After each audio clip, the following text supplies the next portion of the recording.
It says here can't find your sign non-compete. That was the line. The moment the ground shifted under me like a faulty server rack about to take down an entire data center. 10 years of loyal bleeding for this company, 10 years of weekends swallowed whole by last-minute feature requests, of duct-taping legacy code while the CTO played golf in Scottsdale, and they lost my file. I blinked at the HR rep. Tasha. She wore those chunky fake pearls that clacked when she talked, and a smile like she'd just swallowed a lemon wrapped in a raise she didn't earn. "You're saying you can't find any of my employment agreements?" I asked, voice sugar-dipped venom. No, she chirped, flipping through her Hello Kitty binder like it was the Dead Sea Scrolls. "Just the non-compete. Everything else seems to be here. Vacation days, performance reviews, your NDA, the one document that specifically limits my ability to work elsewhere. That's the one missing." "It happens," she shrugged. "Digital migration errors. Plus, we switched platforms last year. You know how it is with tech." Bitch, I was the one who led that migration. I personally cawed every damn S3 bucket. If that file's gone, it's because someone wanted it gone. But I smiled. HR loves a compliant woman. "Totally understand," I said. "You mind printing me a copy of everything you do have on file? And the termination letter, of course. In writing, of course. And just to remind you, we're offering you the standard severance package. 4 weeks. 4 weeks. 4 weeks for the woman who built the entire R&D workflow from scratch, who trained half their devs when they were still writing for loops like cavemen, or weeks for the only person who ever truly understood the spaghetti monster they called a backend. 4 freaking weeks. They wanted me to break, to argue, to beg. But I just nodded and reached for the manila envelope she slid across the table like it contained the cure for shame. And right then, somewhere between rage-shaking hands and the sound of that cheap HP printer spitting out my corporate obituary, I knew exactly what I was going to do. Start over, quietly, strategically. And if you're still reading, I'm building something here. For the first time in my life, it's mine. So hey, if you want to help me hit my first 10,000 subscribers, hit that button. No non-compete required. Anyway, I walked out of that beige-walled tombstone of an office without looking back. No dramatic slamming of doors, no public tantrums. Just me, a USB drive full of memories, the polite murder smile of a woman who knows exactly where the bodies are buried, and who buried them. Tasha didn't even stand up when I left, just muttered something about forwarding Cobra info and went back to clicking whatever HR people click when they've finished cannibalizing your self-worth. Outside, the sky looked faker than their appreciation emails, a perfect blue, like the universe was mocking me. I sat in my car, engine off, fingers white-knuckling the steering wheel, and stared ahead while my brain chewed on the insult like a wolf with a bone. No non-compete, no leverage on me, no clue what I was capable of. The humiliation was gasoline. The 4 weeks of severance, a match.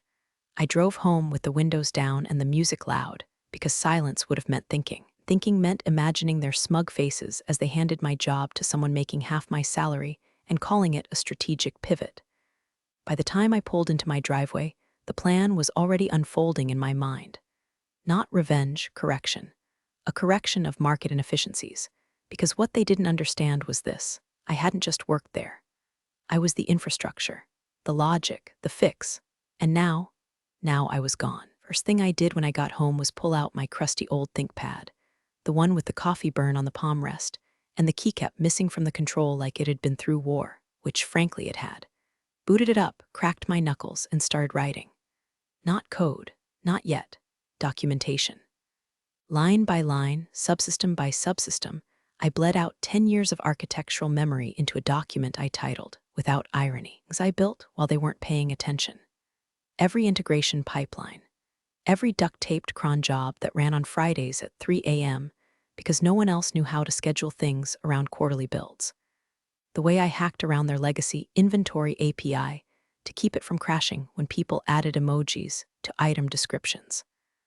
I even listed the time I hotfixed the warehouse scanner bug using nothing but Notepad++ and a migraine. This wasn't nostalgia. This was reconnaissance, because something was festering under the surface, and I could smell it like burnt solder in a fried motherboard. Then I did what any sensible tech outcast would do. I opened LinkedIn. Call it masochism, call it field research. Either way, it delivered. Right there, top of my old company's page, excited to welcome Jeremy to his new role as systems engineering lead. Jeremy, kid couldn't reject his way out of a paper bag. Once found him Googling what is a database. I trained him, hell. I shielded him from the VP who thought JSON was a type of smoothie. And now he was sitting in my chair, basking in the glow of a promotion built on the ruins of my severance. But what really drove the nail in? His bio. Excited to bring fresh eyes and modern practices to a system in need of streamlining. Fresh eyes. The only fresh thing about Jeremy was his deodorant, and even that was hit or miss. I clicked deeper, pulled up the team page, and stared. Half the org chart was new hires. No overlap with my systems. No cross-training. No hint they even knew what my responsibilities had been. They'd plugged Jeremy into a title and assumed the rest would sort itself out, like back-end systems run on vibes and Red Bull. And then it hit me, they didn't know. They didn't know which components I had touched, built, or duct-taped into place. No redundancy, no internal audit, nothing, because I was never part of their disaster recovery plan. I was the disaster recovery plan, that ignorance, that was my opening. I checked my personal repo backups, everything clean. No proprietary data, but all the skeletal frameworks I'd built from scratch over the years were still mine. Templates, schematics, patterns, tools I could evolve into something leaner, smarter, and legally mine. I cracked open a new directory, slapped a name on the folder I'd end up using for the next 3 months. Phoenix in it, rising from the ashes and all that. And as I sat there, typing up the next subsystem I'd kept alive with nothing but stubbornness and caffeine, I realized something. They hadn't just misfiled my goodbye. They deleted the only blueprint for how their entire backend didn't collapse in on itself like a dying star. And that, my friend, that was step 1. I filed the LLC on a Wednesday, entered a UPS store mailbox that sounded vaguely corporate, Suite 218, because nothing screams legitimacy like a number that could either be an office or a prison cell. Called it Northbridge Solutions, which was just obscure enough to sound expensive and just vague enough to dodge lawsuits. The name wasn't a nod to anything, except maybe the old motherboard chipset I once fried trying to overclock a dying Dell in college. That machine never recovered. I didn't tell anyone. Not yet. No launch party. No inspirational LinkedIn post with a stock photo of a sunrise and a hashtag about new beginnings. Just me, an old coworker's spare desk in her real estate office, and a burner laptop I'd loaded with a fresh IDE and zero emotional baggage.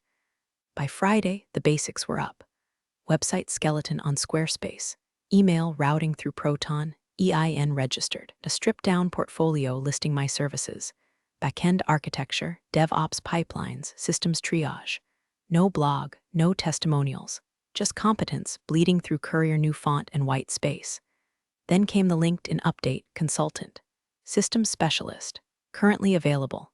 No past employer names, just enough breadcrumbs for anyone curious or desperate.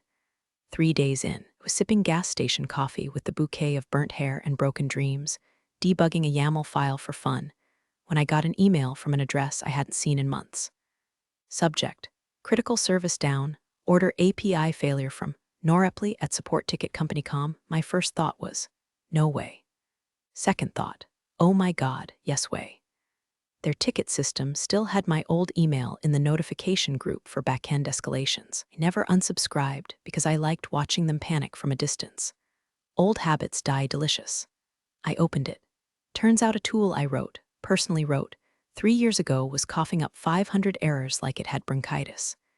The integration handler I duct taped together during a Red Bull blackout was finally breaking down under the weight of its own patchwork misery. Beautiful. And the best part, log line in the body of the email, unhandled exception in legacy connector, unknown auth protocol, which made me laugh so hard I nearly spilled my cup of crude oil they called Colombian roast, because I knew exactly what that meant. The connector expected OAuth 1.0 from a deprecated vendor. I'd warned them to sunset it 2 years ago. They ignored me and kept slapping later tickets on the backlog like duct tape on a sinking canoe. I closed the laptop slowly, sat back in my chair, thought about the irony of it all, that I'd been replaced, erased, and insulted, but their infrastructure still called me for help, like a ghost in the code, a ghost they pissed off. I didn't reply, of course. That would have been unethical, but I made a note because when you're building a business from scratch, sometimes karma writes your roadmap, and sometimes it CCs you. First coffee was with Nate, Backend dev, loyal to a fault. Once wore the same Patagonia vest every day for 6 months like it was armor against the madness. We met at this overpriced cafe with Edison bulbs and sullen baristas who looked like they judged your data structures based on your drink order. I got black coffee. Nate ordered a chai latte like a man in mourning. We did the small talk dance, traffic, weather, how he was adjusting to post-Marcy workflows. I waited.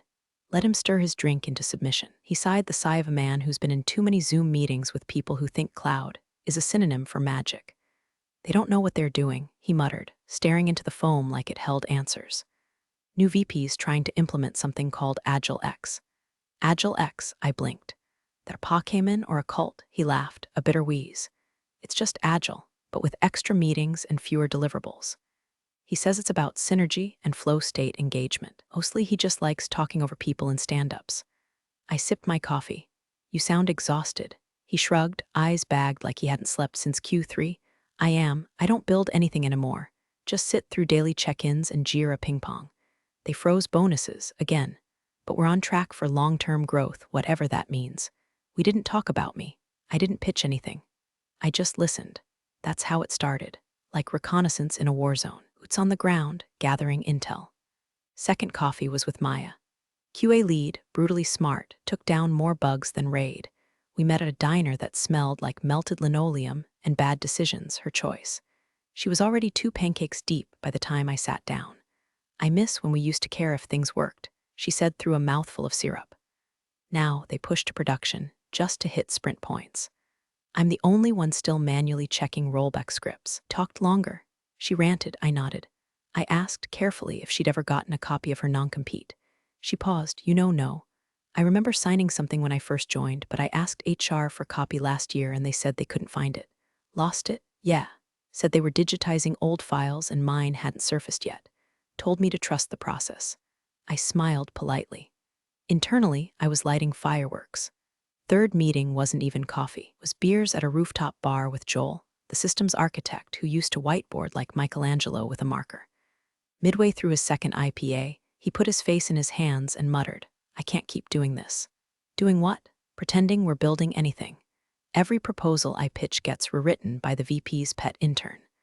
I requested parental leave and got told to reconsider my bandwidth. That one hit. Joel had 2 kids under 5. His wife worked nights. He looked like he was one daily sync away from snapping and coding something destructive just for fun. You ever get a copy of your non-compete? I asked casually, watching the city lights blink behind him. He shook his head. I asked Tasha about it after your layoff, just in case. She said mine's in transit between systems. That was 4 months ago. So, that made three talented engineers, 3 misplaced contracts, 3 perfect, slow-burning fuse lines leading straight back to the bomb they didn't know was ticking. I didn't pitch any of them that night. Didn't need to. You don't ask the exhausted to jump ship. You just show them the lifeboat. The email came at 11:42 p.m. on a Tuesday, subject line. Hey, quick question, confidential. It was from Denise, a mid-level product manager at Qualisource, supply chain tech outfit I'd helped untangle back when their APIs were vomiting malformed XML like it was 2004. I hadn't heard from her since the annual vendor summit where someone dropped a cheese plate on the VP of Finance. Good times. Inside, just one line. Would you be open to consulting short-term on some integration bugs? Quietly. Nothing big. Just, we trust you more than them. I stared at it like it was a hallucination. Reread it 3 times. No emojis. No HR CC'd. Just pure, clean interest. I replied, let's chat, tomorrow morning. We met over Zoom at 8 a.m. She looked the same, eyeliner smudged just enough to say I'm drowning in deadlines, but sharp-eyed beneath. She danced around the request for 5 minutes before finally saying it. They've tried to rebuild the old inventory bridge you designed. It's not working. We've had 3 weeks of failed syncs. Devs think it's their fault. I know it's not. It's the architecture. Yours worked. Theirs doesn't, and you want me to fix it. No deliverables, no marketing. Just clean up what we already know should be working. I paused. Have they signed a services agreement? She shook her head. We were going to go through them again. But the new account lead took 2 weeks to reply with a pricing sheet that had no dates. It was useless. And frankly, we trust you, not whatever they've turned into. We hashed out a short-term contract. No mention of past employers. Just me, Northbridge Solutions, and a 2-week scope. I delivered in 5 days. The integration, bulletproof, ran like butter through a warm endpoint. Their team pinged me on Slack with emojis I hadn't seen since pre-pandemic optimism. Rocket raising direct that weekend, I got 3 emails from other mid-sized firms I'd once worked with tangentially. You're consulting now, do you have capacity? I was referred by Denise, quick turnaround needed, we're desperate. We don't want to go through them again. Can we talk directly? Cautious excitement doesn't begin to cover what I felt. It wasn't just the validation. It was the realization that word of mouth still worked. Quietly, efficiently, like a current under the surface. I didn't need to scream. I just had to execute. Quiet competence was my best marketing tool. The real kicker came 4 days later. Email from a weird address. Legal review at company name com subject. Inquiry regarding client services. It was short. Polite. Suspiciously so. We understand you've been providing technical support to certain clients who are or were affiliated with Redacted. We'd like to confirm whether such activities comply with any existing contractual obligations. Kindly share your records at your earliest convenience. I read it twice. Laughed so hard I had to set my coffee down before I spilled it on the Return to Office Depot mousebed I was still using like some corporate war trophy. See, they'd finally noticed. But here's the catch, and it's a beautiful one. I'd asked for a copy of my non-compete. In writing, twice. HR never delivered, never responded. Which meant legally, I couldn't violate a contract I'd never been provided. Wrote back one sentence. Please forward a countersigned copy of my non-compete for review. I never heard back, not a peep, and that silence, that wasn't avoidance. That was hesitation, the kind that creeps in when someone realizes they've stepped on a rake, and they're waiting to find out if it was rusty. It was 6:47 p.m. on a Thursday when my phone buzzed with a number I hadn't seen in months. I let it ring twice, because dignity, and then picked up. Marcy. It's Leon. Leon was the lead developer from my old team. Senior in both skill and sarcasm, the kind of guy who could refactor a legacy module in one hand while flipping off a project manager with the other. He was calm under pressure and deadly with a dry erase marker. If there's room, he said, skipping all pleasantries, I'm in. I leaned back in my chair, trying not to grin. Room for what? You know what? He sounded tired. Not sleepy, done. The office had finally sucked the last drops of joy out of him and replaced them with agile buzzwords and lukewarm catered sandwiches. It's a circus. They moved my title to tech strategy partner without telling me. My new job is explaining to an intern how firewalls work while the VP asks if we can NFT the cloud. I laughed. Jesus, they still haven't fixed the deployment script you wrote. It's been failing silently for 3 sprints. Just marked it won't fix and moved it to backlog hell. So what do you want from me? Leon exhaled. Work, meaningful, clean, yours, pause, and they never gave me a copy of my non-compete. I asked in January. Got ghosted. That made 4. We met the next day. I didn't pitch. Just showed him the clean slate, my roadmap, a few client projects in motion, one particularly messy legacy migration that would be perfect for someone who'd already memorized the sins of our old stack. Leon signed on that night. 2 weeks later, Maya texted me out of nowhere. If I bring my own laptop, can I help with testing? I called her. You still at the mothership? For now, she said.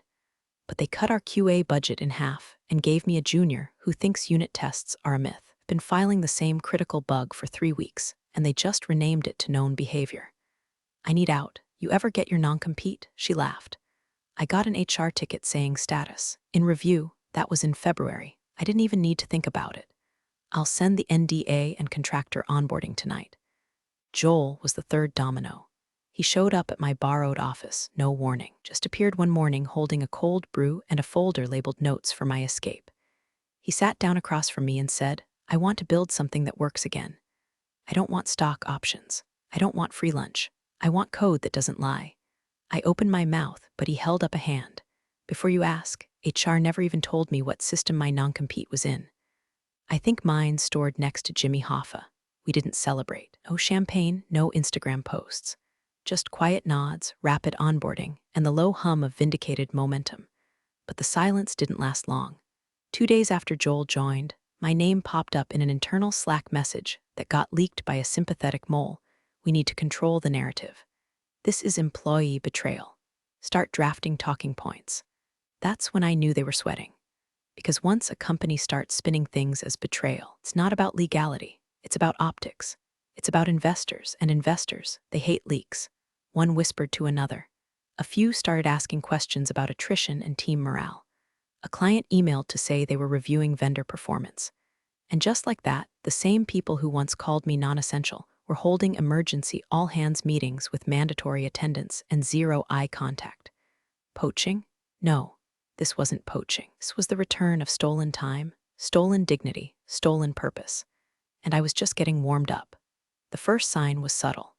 A former colleague texted me a screenshot from their internal JIRA.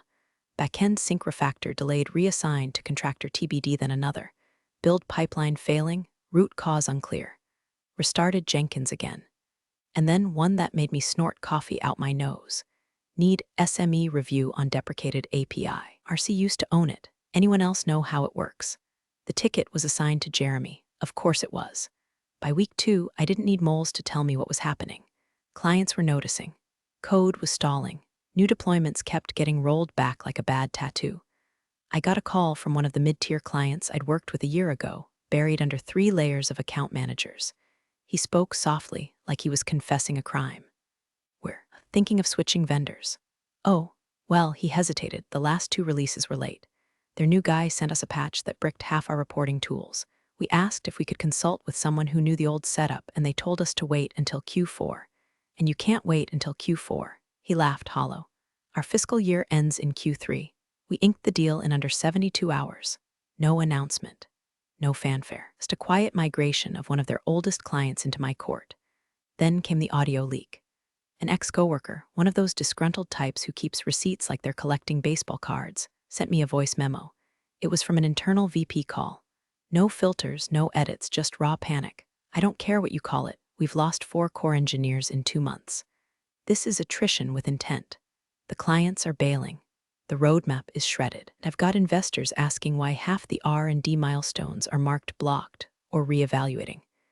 Well, we're pursuing legal? Great. Good luck enforcing contracts you can't find, Susan.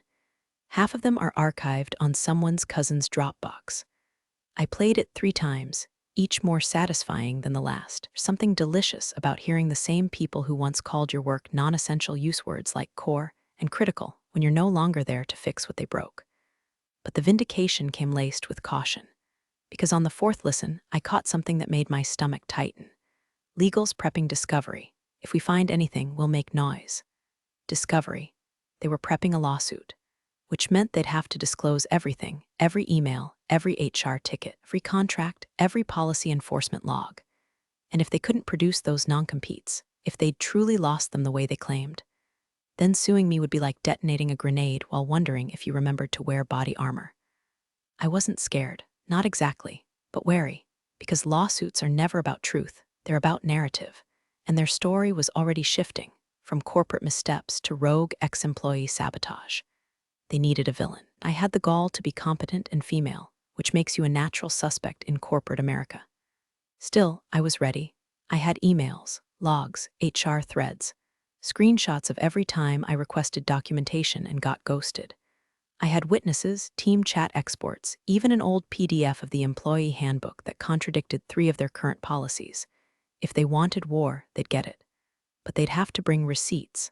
And so far, couldn't even find their own damn contracts.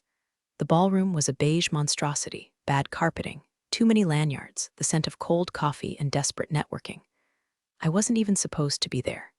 My name wasn't on the keynote, no booth, no banner, just me, standing near the back in a thrifted blazer, sipping hotel water out of a plastic cup like a ghost haunting her old life.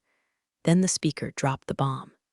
And finally, the Federal Logistics Modernization bid, Northbridge Solutions has been selected as one of 3 finalists. I didn't react, not outwardly, but inside, a detonation. Because that contract, that $9 million 3-year modernization monster, it used to belong to them, my old company. They'd owned it for nearly a decade, grandfathered in, coasting on the duct tape I left behind and calling it innovation. And now, I was their competition. No, I was the threat. I slipped out before the applause even ended, walked straight into the bathroom, locked the stall, and grinned like a lunatic while staring at the back of the door. That cheap laminate wood grain looked like a Gotham cathedral. By the time I got back to my airbnb, my inbox was melting. Congrats. Did you know they were bidding? FYI, the other finalist just dropped out. Did you see their stock this morning? I hadn't. But now I did.